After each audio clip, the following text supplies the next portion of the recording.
Morning बच्चों, कल हम लोग एक्सपोनेंट पढ़े हुए थे और एक्सपोनेंट से रिलेटेड जितने भी प्रॉपर्टीज़ थे वो हम लोग कल पढ़ लिए थे। तो आज हम लोग एक्सपोनेंट से रिलेटेड कुछ क्वेश्चंस कर लेते हैं। तो चलिए आइए हम लोग एक्सपोनेंट से रिलेटेड कुछ क्वेश्चंस करते हैं। आप लोग कल वाला वीडियो देखे होंगे दोबारा तिबारा, अच्छा लगा, अच्छा कमेंट आया है। तो चलिए नेक्स्ट हम लोग आगे अपना काम बढ़ाते हैं। तो कल हम लोग पढ़े हुए थे लॉ ऑफ एक्सपोनेंट। क्या पढ़े हुए थे?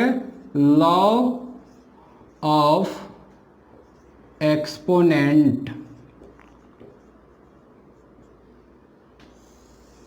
कल हम लोग पढ़े हुए थे लॉ ऑफ एक्सपोनेंट, यानी लॉ कहे तो नियम और एक्सपोनेंट कहे तो घातांक। लॉ कहे तो नियम और एक्सपोनेंट कहे तो घातांक, यानी घातांक से रिलेटेड जितने भी नियम थे कल हम लोग पढ़ लिए थे। अब उस नियम पे बारी बारी से एक एक क्वेश्चंस करेंगे। तो आइए सबसे पहला क्वेश्चंस है, देखते हैं क्या है सबसे पहला क्वेश्चंस।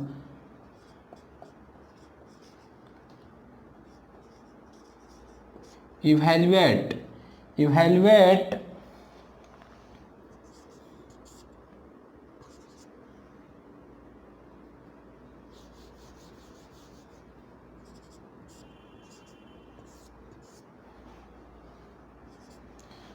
तो आइए देखते हैं सबसे पहला क्वेश्चन है इवैल्यूएट। इवैल्यूएट का क्या मतलब होता है? इवैल्यूएट का मतलब होता है कि मान निकालना, सॉल्व करना। तो इवैल्यूएट 3/4 पावर 2। तो हम लोग कल एक प्रॉपर्टीज पढ़े थे कि अगर a बाई बी हो, इसका पावर n हो, तो ये मल्टीप्लाई के फॉर्म में n टाइम्स होता है। ये मल्टीप्लाई के फॉर्म में कितने टाइम्स होता है? n टाइम्स होता है। सेम इसी बेस पे क्वेश्चन है 3/4 का पावर 2। ये पावर होता है। क्या होता है? पावर होता है। जो बच्चे कल क्लास नहीं देखे थे उनके लिए है, ये पावर होता है और ये जो होता है ना, ये बेस होता है। क्या होता है? फिर से देखिए, जो बच्चे कल क्लास नहीं देखे थे, ये पावर होता है। पावर या एक्सपोनेंट दोनों एक ही बात होता है। पावर कहे तो या एक्सपोनेंट कहे तो, पावर या एक्सपोनेंट दोनों एक ही बात होता है और ये बेस होता है। तो कल हम लोग एक प्रॉपर्टीज पढ़े थे कि a बाई बी के पावर अगर n हो तो a बाई बी मल्टीप्लाई के फॉर्म्स में n टाइम्स होते हैं। तो सिमिलरली इसी प्रकार ये क्वेश्चंस हैं। तो देखिए किस तरह से हम लोग सॉल्व करेंगे। ये हम हमेशा पावर और बेस नहीं लिखेंगे, ये आज नए बच्चे के लिए बता दिया गया है। अगर नहीं समझ में आए तो कल वाला वीडियो एक बार देख लीजिएगा, उसके बाद ये वीडियो देखिएगा। तो इसको हम लोग लिख सकते हैं मल्टीप्लाई के फॉर्म में 2 टाइम्स। जितना पावर रहेगा ना एक्सपोनेंट में, उतना ही मल्टीप्लाई के फॉर्म में उतना ही टाइम्स लिखेंगे। तो 3/4 मल्टीप्लाई 3/4। अब क्या करेंगे देखेंगे, ये नोमिनेटर होता है और ये डिनोमिनेटर होता है। तो नोमिनेटर और डिनोमिनेटर को देखेंगे, अगर एक ही टेबल से कटने लायक टेबल होगा तो कट करेंगे, नहीं तो नोमिनेटर को नोमिनेटर के साथ मल्टीप्लाई करेंगे और डिनोमिनेटर को डिनोमिनेटर के साथ मल्टीप्लाई करेंगे। तो प्यारे बच्चों यहाँ देखिए 3 और 4, कोई वैसा टेबल है जिसमें 3/4 भी आता हो? दोनों आना चाहिए। कंडीशन है कि नोमिनेटर भी कटना चाहिए और डिनोमिनेटर भी कटना चाहिए। तो कोई भी वैसा टेबल नहीं है जो 3 को भी काटे और 4 को भी काटे। वैसा कोई भी टेबल नहीं है जो दोनों को काटे। तो क्या करेंगे, जब नहीं कटने लायक होगा तो नोमिनेटर को नोमिनेटर के साथ 3 × 3/4 × 4। अब 3 3 जा 9 और 4 4 जा 16। ये आंसर। फिर से देखिए लिखा हुआ है इवैल्यूएट। इवैल्यूएट का मतलब होता है वैल्यू निकालना, मान निकालना, ठीक। तो 3/4 ये p/q के फॉर्म में लिखा हुआ है, ये नोमिनेटर है, ये डिनोमिनेटर है और ये एक्सपोनेंट है। एक्सपोनेंट का है या पावर। पावर जितना बड़ा होगा उतना ही टाइम्स मल्टीप्लाई के फॉर्म में फ्रैक्शंस को हम लिखेंगे। ये लॉ ऑफ एक्सपोनेंट कहता है। ये हम नहीं कह रहे हैं कि पावर जितना होगा उतना टाइम्स लिखेंगे, ये लॉ ऑफ एक्सपोनेंट कह रहा है, क्योंकि एक्सपोनेंट के कुछ नियम होते हैं, उसी हिसाब से हम लोग एक्सपोनेंट पढ़ रहे हैं उसी बेसिस पे। तो ये लॉ ऑफ एक्सपोनेंट कहता है कि किसी भी फ्रैक्शंस का पावर कोई भी पॉजिटिव इंटीजर्स हो तो उसको मल्टीप्लाई के फॉर्म में उतना ही टाइम्स लिखते हैं। तो यही काम हमने किया है। यहाँ पे 2 पावर है तो इसको 2 टाइम्स मल्टीप्लाई के फॉर्म में लिख दिए, और ये इसको देखेंगे कि नोमिनेटर डिनोमिनेटर को काटेगा क्या, तो काटेगा तो कट कर देंगे, नहीं तो एक ही टेबल से दोनों डिजिट कटना चाहिए, तो एक ही टेबल से दोनों डिजिट तो कटेगा नहीं। तो इसके बाद क्या करेंगे कि नोमिनेटर को नोमिनेटर के साथ मल्टीप्लाई कराएंगे और डिनोमिनेटर को डिनोमिनेटर के साथ और लिख देंगे। ये मेरा फाइनल आंसर हो जाएगा। तो इसको आप लोग नोट कर लीजिए और साथ साथ आप लोग भी नोट बनाते चलिए, क्योंकि रिवीजन करते समय आप लोग को किसी भी प्रकार की कठिनाई ना हो। और वीडियो अच्छा लगे तो लाइक करें और शेयर ज़रूर करें अपने दोस्तों के बीच, क्योंकि लाइक कीजिएगा और शेयर कीजिएगा तभी हम लोग भी अच्छे ढंग से पढ़ा पाएंगे इस प्लेटफॉर्म पे। तो लिख लीजिए बच्चों इसको। फिर नेक्स्ट क्वेश्चन है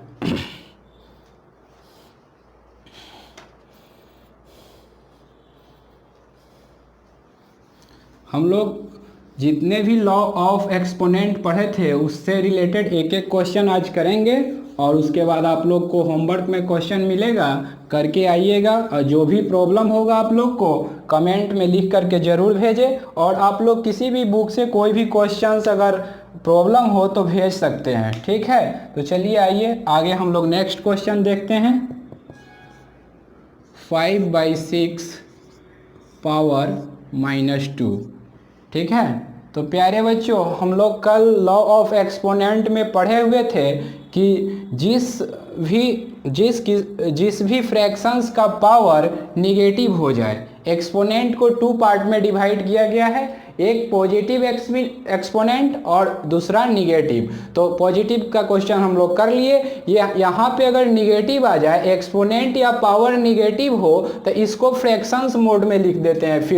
फिर से इसको क्या करते हैं, फ्रैक्शन मोड में लिखते हैं। तो आइए इसको किस तरह से फ्रैक्शन मोड में लिखते हैं, पहले आप लोग लिखना सीखिए कि पावर जब भी निगेटिव हो जाए तो हम किस तरह से इसको फ्रैक्शन मोड में लिखेंगे। तो 1/5/6 कर देंगे, तो ये जो निगेटिव पावर था प्यारे बच्चों, ये निगेटिव खत्म हो जाएगा। ये निगेटिव इसलिए खत्म हो जाएगा क्योंकि इसको हम लोग एक्सपोनेंट के फॉर्म में फिर लिख दिए, p/q के फॉर्म में लिख दिए, ठीक है। तो इसको देखिए 1/5/6 के पावर 2। अब जब कभी भी एक बात और ध्यान होना चाहिए कि जब कभी भी डिनोमिनेटर में फ्रैक्शंस बनता हो ना, ये डिनोमिनेटर में फ्रैक्शन बन रहा है ना, डिनोमिनेटर में 5/6 है, तो ये डिनोमिनेटर में फ्रैक्शंस बन रहा है बच्चों। तो जब कभी भी डिनोमिनेटर में फ्रैक्शंस बनेगा ना, तो डिनोमिनेटर का जो नोमिनेटर होता है वो ओवरऑल फ्रैक्शंस के नोमिनेटर में चला जाता है। डिनोमिनेटर का जो डिनोमिनेटर है ना वो नोमिनेटर में चला जाएगा। तो क्या हो जाएगा 1 × 6/5 का होल स्क्वायर, ठीक है। देखिए आगे, तो ये हो जाएगा 1 से 5 में मल्टीप्लाई करोगे 6 में, सॉरी, तो 6 हो जाएगा और बाई 5 हो जाएगा। अब तो ये पॉजिटिव हो एक्सपोनेंट हो गया ना, तो पॉजिटिव एक्सपोनेंट के लिए हम लोग पढ़े थे कि जितना पावर होगा उतना टाइम्स उसको मल्टीप्लाई के फॉर्म में लिख देंगे, और कटने लायक होगा तो काटेंगे, नहीं तो मल्टीप्लाई करा करके लिख देंगे। तो ये तो कटेगा नहीं प्यारे बच्चों, तो 36/25 हो जाएगा। ये आपका आंसर हो जाएगा। इसको लिख लीजिए आप लोग। एक बार फिर से हम लोग समझेंगे। देखिए इवैल्यूएट का मतलब होता है मान निकालना, वैल्यू निकालना, और ये एक्सपोनेंट है p बाई क्यू के फॉर्म में लिखा हुआ है, ये नोमिनेटर है, ये डिनोमिनेटर है, और इसका पावर एक्सपोनेंट जो है वो निगेटिव है। कल हम लोग पढ़े थे कि एक्सपोनेंट टू टाइप्स होते हैं, एक पॉजिटिव एक्सपोनेंट, एक निगेटिव एक्सपोनेंट। तो जब भी निगेटिव एक्सपोनेंट आ जाएगा ना तो इसको फ्रैक्शंस मोड में लिखते हैं, 1/5/6 कर दिए तो ये पावर निगेटिव खत्म हो गया। और इसके बाद जब भी डिनोमिनेटर में फ्रैक्शंस बन जाए, जब भी डिनोमिनेटर में फ्रैक्शंस बन जाए प्यारे बच्चों, तो डिनोमिनेटर का जो डिनोमिनेटर होता है ना वो ओवरऑल फ्रैक्शंस के नोमिनेटर में जाता है, यानी हम लोग कह सकते हैं कि उलट जाता है, ये फ्रैक्शंस का रेसिप्रोकल हो जाता है। तो यहाँ उलट गया, 1 × 6/5 ओवरऑल पावर 2। और हम लोग पढ़े थे कि एक्सपोनेंट में पावर जितना होगा या एक्सपोनेंट जितना होगा उसको मल्टीप्लाई में उतना टाइम्स लिखते हैं। तो पावर 2 है तो 6/5 × 6/5। अब ये कटने लायक है नहीं नोमिनेटर डिनोमिनेटर से, तो नोमिनेटर को नोमिनेटर के साथ मल्टीप्लाई किए, 6 6 या 36 और 5 5 या 25। ये आपका फाइनल आंसर। इसको लिख लीजिए नोट्स में। चलिए लिख लिया आप लोग, ठीक है। नेक्स्ट क्वेश्चन करते हैं।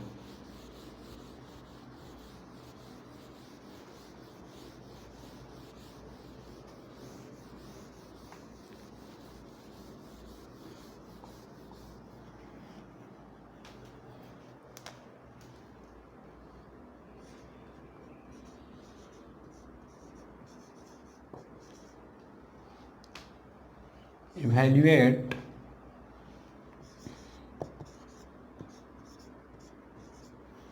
ठीक है।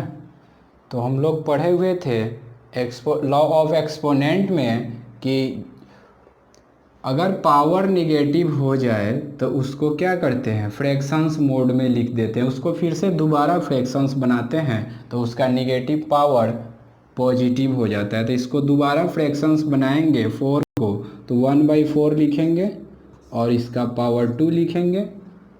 तो आइए, अब ये 2 पावर का मतलब है कि 4 मल्टीप्लाई के फॉर्म में 2 टाइम्स, तो 4 × 4 1/16 हो गया।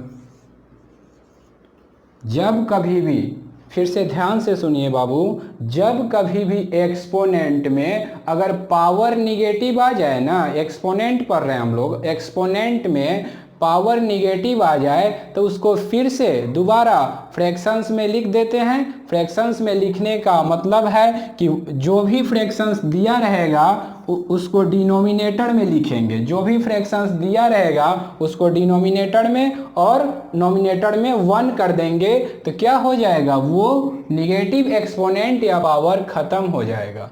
तो इसको लिख लीजिए, आप लोग लिख लिए होंगे। नेक्स्ट क्वेश्चन, उम्मीद करते हैं आप लोग समझ रहे होंगे।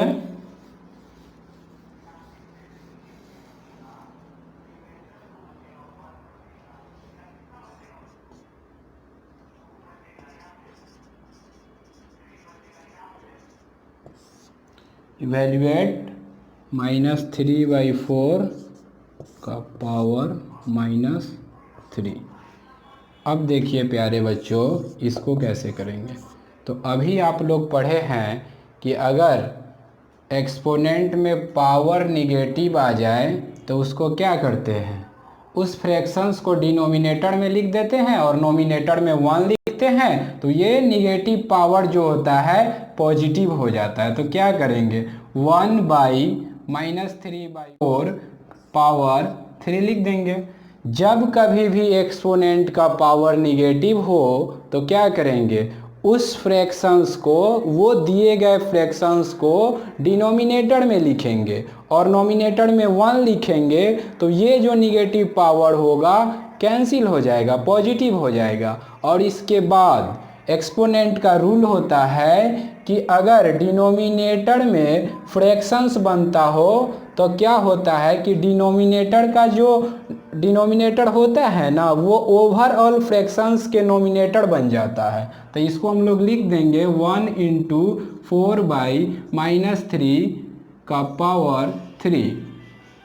ठीक है, तो ये 1 से 4 में मल्टीप्लाई कराओगे 4 होगा, -3 होगा, पावर 3 हो जाएगा। और ये माइनस नोमिनेटर में चला जाएगा क्योंकि डिनोमिनेटर में माइनस नहीं लिखते, तो -4/3।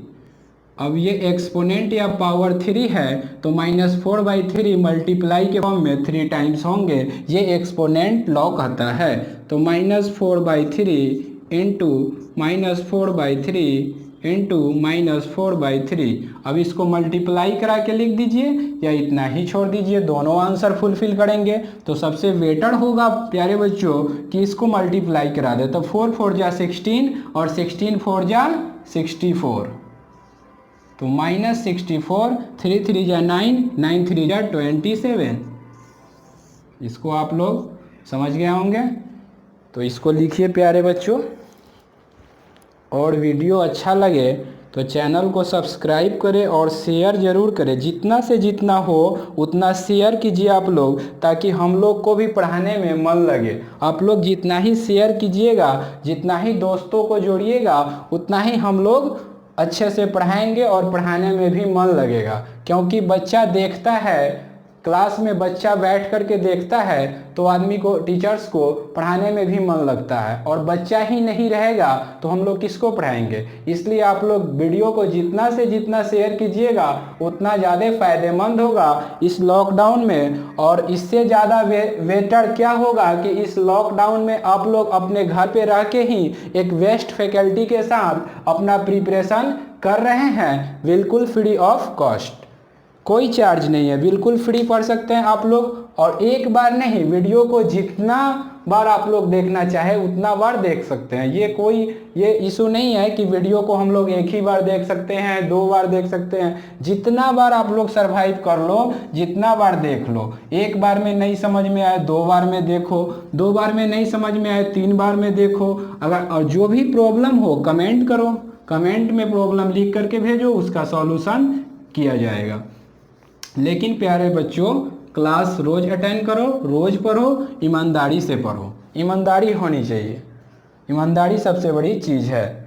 अब आइए हम लोग नेक्स्ट क्वेश्चंस करते हैं।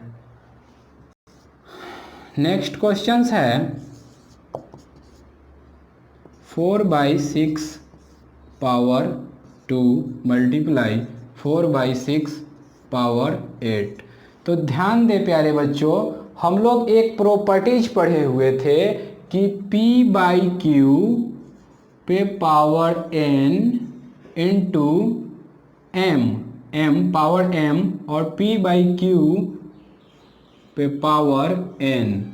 ये हम लोग लॉ ऑफ एक्सपोनेंट में एक प्रॉपर्टीज पढ़े हुए थे कि जब भी बेस समान हो और वो मल्टीप्लाई के फॉर्म में हो, जब भी बेस समान हो और वो मल्टीप्लाई के फॉर्म में हो, तो उसके एक्सपोनेंट और पावर को ऐड कर देते हैं। तो एक फ्रैक्शंस लिखते हैं और उसके पावर को ऐड कर देते हैं। ये हम लोग प्रॉपर्टीज कल पढ़े हुए थे।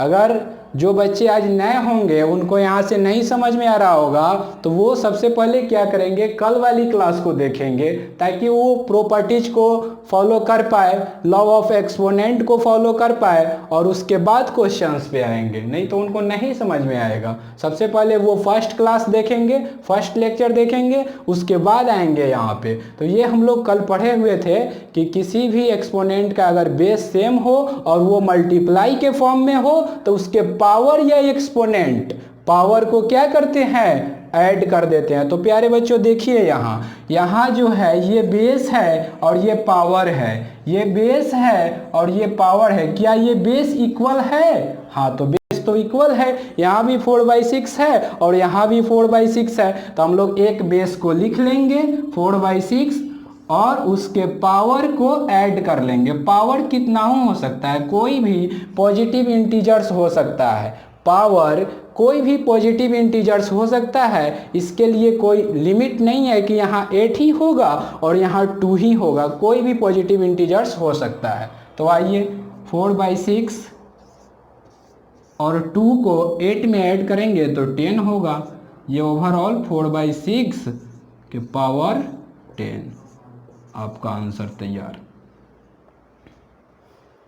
फिर से आप लोग देख लीजिए, एक्सपोनेंट के प्रॉपर्टीज में लॉ ऑफ एक्सपोनेंट में कल हम लोग पढ़े हुए थे प्यारे बच्चों कि अगर बेस इक्वल हो और वो फ्रैक्शंस वो एक्सपोनेंट मल्टीप्लाई के फॉर्म में हो तो उसके बेस को लिखते हैं और उसके बाद उसके पावर को ऐड कर लेते हैं वो, और ओवरऑल जो आता है वो मेरा आंसर तैयार हो जाता है। आप लोग लिख लिए होंगे। चलिए नेक्स्ट क्वेश्चन करते हैं।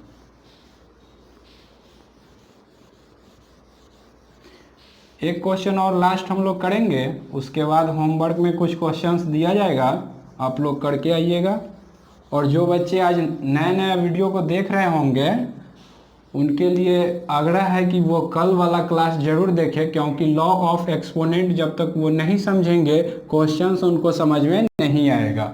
तो कल वाला वीडियो देख ले, उसके बाद ये वीडियो देखें। तो क्वेश्चंस है 4/5 - 3 पावर इंटू 4/5 - 4। तो हम लोग लॉ ऑफ एक्सपोनेंट में पढ़े हुए थे कि जिस भी फ्रैक्शंस का पावर माइनस हो जाए तो उसको पहले पॉजिटिव में कन्वर्ट करते हैं, पॉजिटिव एक्सपोनेंट में कन्वर्ट करते हैं। तो यहाँ पे माइनस है और पॉजिटिव में कन्वर्ट करने का ये रूल था कि ये जो फ्रैक्शंस दिया हुआ है ना, इसको डिनोमिनेटर में लिखते हैं और नोमिनेटर में 1 लिखते हैं। ये ओवरऑल एक फ्रैक्शंस बन जाता है और इसका जो एक पावर है ये पॉजिटिव बन जाएगा। तो सबसे पहले हम लोग 1 लिखेंगे और इसको डिनोमिनेटर में लिखेंगे और इसका जो एक्सपोनेंट होगा वो पॉजिटिव बन जाएगा। फिर इसको भी डिनोमिनेटर में लिखेंगे, तो 1 पहले लिखेंगे, इसको डिनोमिनेटर में लिखेंगे, इसका जो पावर होगा वो पॉजिटिव बन जाएगा। अब देखिए यहाँ पे डिनोमिनेटर में भी फ्रैक्शंस बन रहा है। तो ये एक्सपोनेंट का रूल होता है कि जब भी डिनोमिनेटर में फ्रैक्शंस बने ना, तो डिनोमिनेटर में जो फ्रैक्शंस बन रहा है उसका डिनोमिनेटर नोमिनेटर में चल जाता है, यानी इसका उल्टा हो जाता है। तो इसको हम लोग लिख सकते हैं लॉ ऑफ एक्सपोनेंट से 1 × 5/4 पावर 3 इंटू 1 × 5/4 पावर 4। अब 1 को 5 से मल्टीप्लाई कराइएगा तो 5 होगा, डिनोमिनेटर में 4 पावर क्यूब, फिर इंटू 1 को 5 से मल्टीप्लाई कराइएगा 5 होगा बाई 4 पावर 4। और एक्सपोनेंट में ही पढ़े थे कि अगर बेस इक्वल हो और वो फ्रैक्शंस मल्टीप्लाई में हो तो उसके पावर को ऐड कर देते हैं। क्या करते हैं? पावर को ऐड कर देते हैं। तो फ्रैक्शंस को सबसे पहले लिखेंगे 5/4 और उसके पावर को ऐड कर देंगे, तो 3 + 4, 5/4, 3 में प्लस ऐड कीजिएगा 7 हो जाएगा, ये हो जाएगा 5/4 होल 7 आंसर। आप लोग इसको समझ रहे होंगे तो लिख लीजिए। आज इतना ही, फिर कल नेक्स्ट वीडियो में हम लोग अगला क्वेश्चंस करेंगे।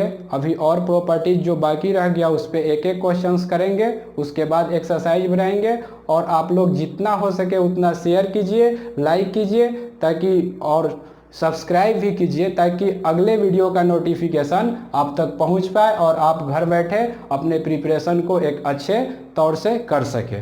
Thank you.